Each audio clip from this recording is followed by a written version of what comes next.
Kanisa maana yake ni watu walioitwa. Watu walioitwa kuwa shirika na Mungu, kuwa ushirika, kuwa washirika, washiriki wa nguvu za Mungu, washirika. Kanisa si watu wa kawaida, ni kusanyiko la watu wenye ushirika na Mungu.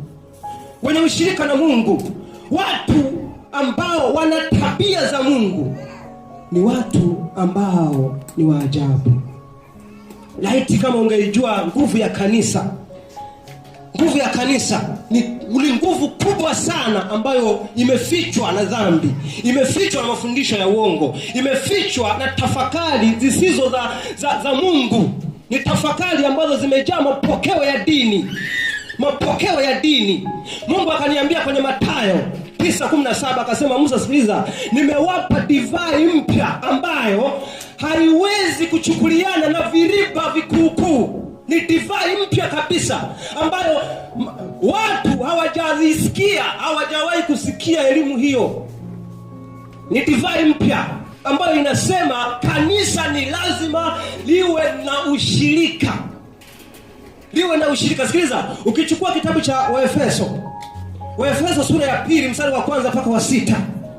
Sikiliza, Waefeso sura ya 2 mstari wa 1 mpaka wa 6. Ukisoma mstari wa 6 anasema hivi, naye akatuhamisha, akatuketisha pamoja naye katika ulimwengu wa roho. Angalia, mimi na wewe tumeketi na Yesu upande wa kulia, upande wa kushoto. Tumemzunguka Yesu tukiwa na shirika naye, tukiwa na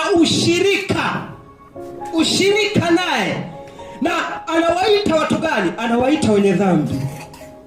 Ndio maana sisi tulikuwa wenye dhambi. Yesu anakuja kuita wenye dhambi ili wawe na ushirika naye. Ushirika naye. Yesu anaangalia watu wenye dhambi. Sikiliza, kitabu cha Marko 2 mstari wa 17. Marko 2:17, Yesu anasema kwamba sikiliza, mwenye afya hahitaji nani? Tabibu. Wala mwenye haki hamhitaji Yesu, bali mwenye dhambi anamhitaji Yesu ili aweze kuweza kufanyaje? Kutubu. Yesu alikuja kutuita sisi wenye dhambi ili tuwe na ushirika naye. Kitabu cha Luka 5:32, Biblia inasema, sikuja kuwaita wenye haki, bali wenye dhambi wapate kutubu. Sikiliza, kitabu cha Mathayo, Mungu wangu, Mungu